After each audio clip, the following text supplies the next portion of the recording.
Hi friends, இந்த வீடியோல Fanta Omelette எப்படி செய்யறதுன்னு பார்க்கலாம். இதுக்கு தேவையான ingredients என்னென்னன்னு பார்க்கலாம்.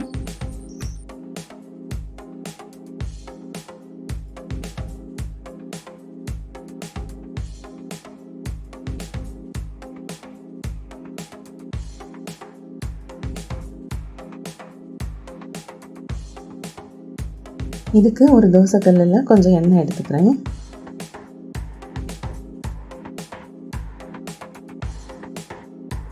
எண்ணெய் சூடானதும் 3 முட்டையை உடைச்சு ஊற்றிக்கலாம்.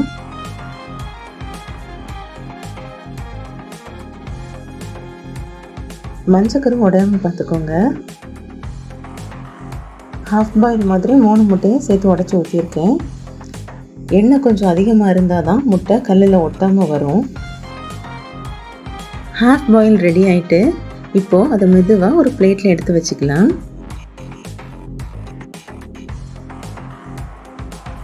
இப்போது செகண்ட் லேயருக்கு கொஞ்சம் பட்டர் எடுத்திருக்கேன்.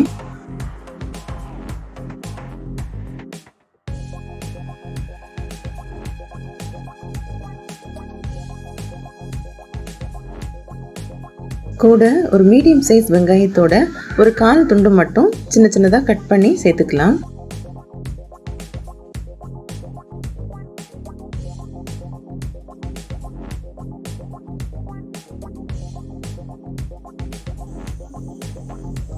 ரெண்டு முட்டை வேக வச்சு எடுத்துக்கோங்க.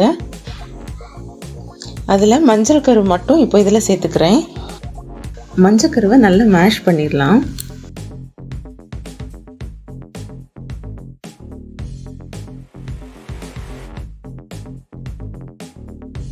இது கூடவே 1/2 teaspoon ginger garlic paste, 1/2 teaspoon green chilli paste, கொஞ்சம் ஸ்ப்ரிங் ஆனியன் சேர்த்துக்கலாம்.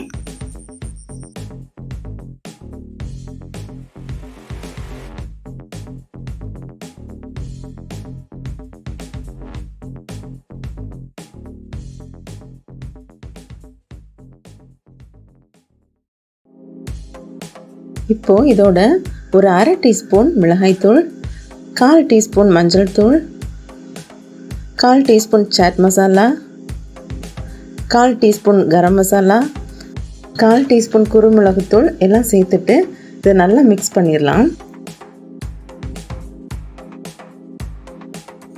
சாட் மசாலா எப்படி செய்கிறதுன்னு வீடியோ போடணுன்னா கமெண்ட் பண்ணுங்கள். நான் ஒரு வீடியோ ரெடி பண்ணி போடுறேன்.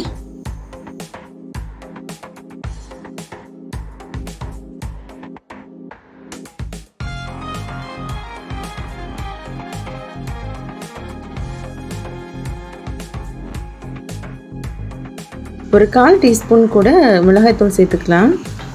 தேவைக்கு உப்பு சேர்த்துக்கோங்க.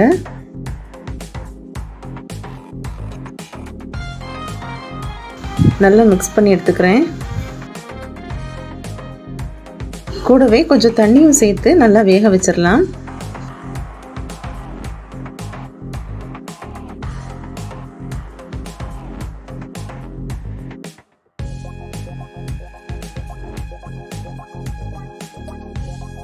நல்லா கொதிக்க ஆரம்பித்ததும் கொஞ்சம் டொமேட்டோ சாஸ் ஆட் பண்ணி நல்லா மிக்ஸ் பண்ணிடலாம்.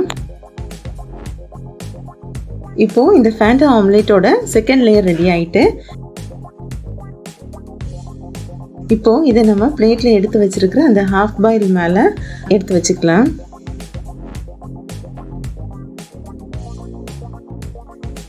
இப்போது ஃபேண்டா ஆம்லேட்டோட தேர்ட் லேயர் எப்படி செய்கிறதுன்னு பார்க்கலாம். இது கொஞ்சம் எண்ணெய் எடுத்துக்கிறேன். வேக வச்ச 2 முட்டையோட வெள்ளையை மட்டும் சின்னதாக கட் பண்ணி இதில் சேர்த்துக்கிறேன். கொஞ்சம் ஃப்ரை ஆகட்டும்.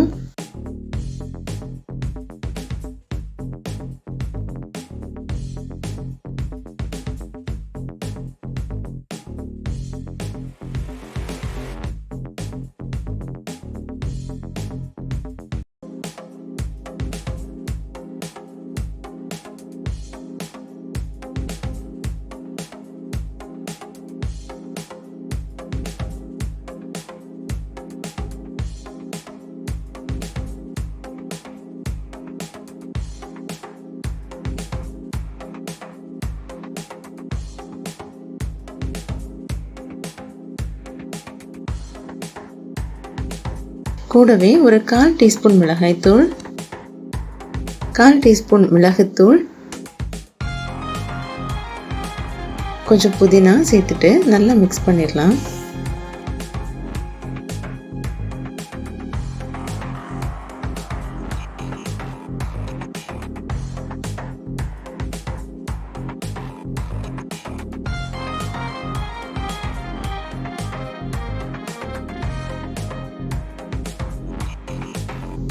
மசாலாவோட கலர் சேஞ்ச் ஆக ஆரம்பித்ததும் கூடவே ஒரு 1/4 கப் அளவுக்கு ஃபேண்டா ஆட் பண்ணிக்கிறேன்.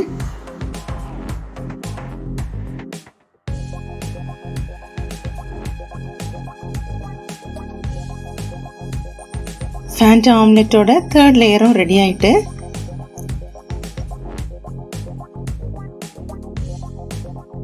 இப்போ இதை நம்ம பிளேட்ல எடுத்துடலாம்.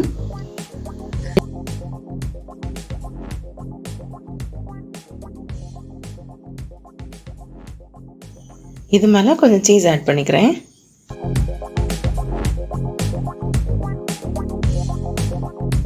பாருங்க, பார்க்குறதுக்கே ரொம்ப அழகாக இருக்குது, ரொம்ப டேஸ்ட்டாகவும் இருக்கும்.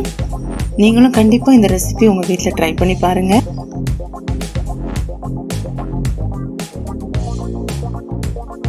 இந்த வீடியோ உங்களுக்கு பிடிச்சிருந்தா லைக் பண்ணுங்கள். இந்த சேனல் நீங்கள் இப்போ தான் ஃபஸ்ட்டாக பார்க்குறீங்கன்னா மறக்காமல் சப்ஸ்கிரைப் பண்ணிவிடுங்க ஃப்ரெண்ட்ஸ்.